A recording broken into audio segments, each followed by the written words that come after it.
বিক্ষোভ, এই তর্ক বিতর্ক, এই বচসা তো চলবে, কিন্তু কেন চলছে? কে অভিযুক্ত? সেই শাহজাহান। শেখ শাহজাহানের নয়া কীর্তি দেখাবো।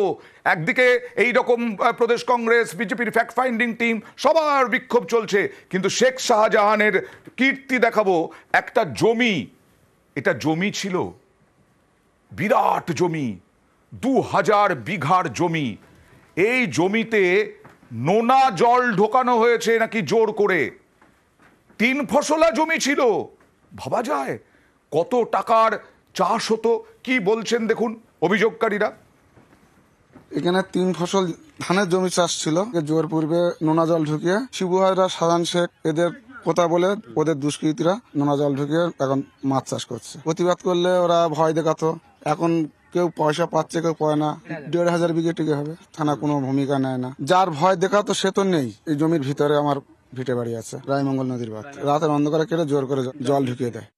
কিছু জমি এরা জোর করে জল তুলে দিয়েছে, নোনা জল, রাতের অন্ধকারে। মানুষকে হুমকি দিয়েছে, ভয় দেখিয়েছে, আমাদেরকে মারধর করেছে। এটা করেছে শেখ শাহজাহান শেখ, শিবু হাজরা, তারপরে উত্তম সরকার। আমরা প্রতিবাদ করেছি, আমাদেরকে মারধরও করেছে। প্রতিবাদ করতে গেলে এই যে বললাম যে মারধর করছে আমাদের উপরে। বাঘ এখন ধরা পড়েছে, বলছে সবাই বাঘ। বাঘ যদি খাঁচায় থাকে, খাজনা আমাদের 1 টাকা দেয়নি। মানে প্রচুর ঘর বাড়ি ছিল, আর এই নোনা জলে না এখানে কেউ আর থাকছে না। গ্রামে গ্রামে প্রত্যেকের বাড়ি ঢোকে যে আমাদের সই দাও, তারা সই দেয় না, তাদেরকে হুমকি দেয়। আর শেখ শাহজাহানের অনুগামীরা, শিবু হাজরা বলে যে এই শাহজাহান ভাই করছে, তোদেরকে মারবে, যদি জানতে পারে না তোদেরকে মেরে ফেলে দেবে একদম। সব টাকা আত্মসাৎ করে শাহজাহান ভাইয়ের নাম ভাঙিয়ে রাখে, ভয় দেখায়। আরে আমাকে ব্যাপক মারার পর তারপর আবার থানায় তুলে নিয়ে যায়।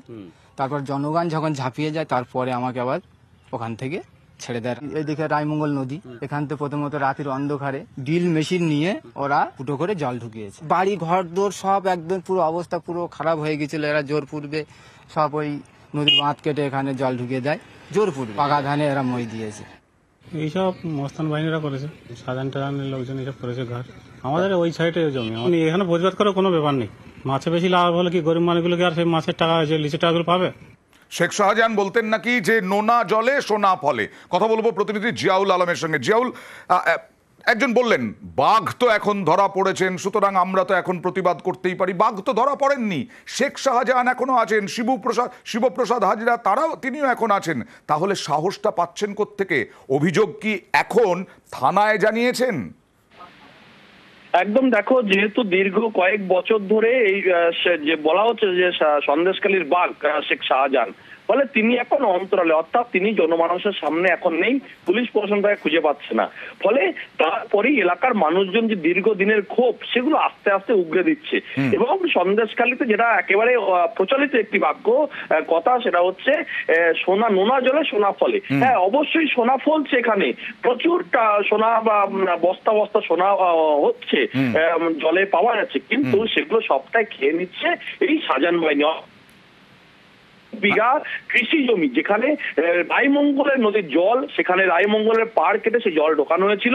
দিনে রাতের পর রাত সেগুলো নষ্ট হয়ে গেছে কৃষি জমি, ফলে সেখান থেকেই চাষ করা হচ্ছে এই মাছ চাষ। কিন্তু সেই টাকা দেওয়ার কথা ছিল কৃষকদের, কিন্তু পুরো টাকাটাই আত্মসাৎ করছে শাহজাহান বাহিনী। তো বুঝলাম জিয়া, তুমি বলছো বা অভিযোগকারীরা বলছেন রায়মঙ্গল নদী থেকে জল ঢোকানো হয়েছে, নোনা জল ঢোকানো হয়েছে, চিংড়ি চাষ ভালো হচ্ছিল, নোনা জলে সোনা ফলে। কিন্তু প্রধান কি বলছেন দেখুন। এটা মিথ্যে, কারণ 2009 সালে আয়লা হয়েছিল, সেইখান থেকে এই জমিগুলো চাষের যোগ্য ছিল না। আর যাদের জমি তারাই এখানে জলকার করেছে, কোনো বাইরের মানুষ এসে জলকার করেনি। কিন্তু যাদের জমি ব্যক্তি যারা নিজস্ব জমি যাদের আছে, তারাই কিন্তু জলকার করে আছে। ঘোলা জলে মাছ ধরছে, দেখছে সন্দেশখালী এইরকম হচ্ছে, তাহলে কোড়াকাটিটাকে এইরকম করতে হবে। পুলিশকে জানাতে পারতো, যদি পুলিশকে জানাতো নিশ্চয়ই করতো। আমরা তো জানি যে পুলিশকে জানিয়েও কোনো ফল হয়নি। পুলিশই বলতো শাহজাহানের কাছে যান, শিবপ্রসাদ হাজরার কাছে যান। কথা বলবো আবার জিয়ার সঙ্গে। জিয়া, 2009 সালে আয়লা, হ্যাঁ, তখন আমি সংবাদ মাধ্যমে কাজ করতাম। 2009 আর 14 বছর, এই 14 বছরে শাহজাহানের প্রভাব কবে থেকে শুরু হয়েছে যে 2009 সালের এইখানে এই ভেড়ি তৈরি হয়ে গেল, নিজে ভেড়ি তৈরি হয়ে গেল? দেখো আইলার সময় এই এলাকায় বাঁধ ভেঙে জল ঢুকেছিল, এটা ঠিকই, কিন্তু বছর দুয়েকের মধ্যে সেই আবার 1 বছরের মধ্যে জল বেরিয়ে যায়, বৃষ্টির জল হতে হতে সেই নোনা ভাবটা কেটে যায়। কিন্তু পরবর্তীকালে আমরা যেটা দেখছি, প্রধান যেটা দাবি করছে, এই শেখ শাহজাহানের দাপট বাড়ে 2013-14 সালের পর থেকে। কিন্তু যে ঘটনা আইলার প্রায় 4-5 বছর আগে, কিন্তু এলাকার মানুষ যেটা স্পষ্ট দাবি, সবটাই শাহজাহান বাহিনী রাতের অন্ধকারে জেসিবি দিয়ে ডিল করে সেখান থেকে জল ঢোকানো হয়েছে শুধুমাত্র এই কৃষি জমিতে নজর পড়েছে বলা হতো। 1,500-2,000 বিঘা জমি, সেখানে প্রচুর পরিমাণে মাছ চাষ হবে। এই রায়মঙ্গলে প্রচুর মাছ, চিংড়ির পিন রয়েছে, সেই মাছগুলো এই জলে ঢুকলেই তাদের বিশাল মুনাফা হবে। সেই জন্যই এই কৃষি জমি নষ্ট করে সেখানে ঢোকানো হয়েছে। কিন্তু প্রধান যে দাবি, সবটাই কৃষকরা সেখান থেকে টাকা পাচ্ছেন এবং কৃষকরাই জল ঢুকিয়েছেন নাকি, এমনটা অভিযোগ। কিন্তু এই যে বলছিলেন যে অভিযোগ, অর্থাৎ থানায় গেলে অভিযোগ হয় না, তারা বলতেন শিবপ্রসাদ হাজরা অর্থাৎ এবং শাহজাহানকে পাঠাতে হবে, এবং এলাকার শাহজাহান যেভাবে দাপট দেখিয়েছে, ফলে তারা মুখ খুলতে ভয় পেত। পুলিশের কাছে গেলে সেই খবরটা ওদের কাছে চলে যেত, মেয়েদের কাছে। তারা গিয়ে এক একজন আমরা বহু অভিযোগ শুনলাম, বেশ কয়েকজনের অভিযোগ শুনলাম।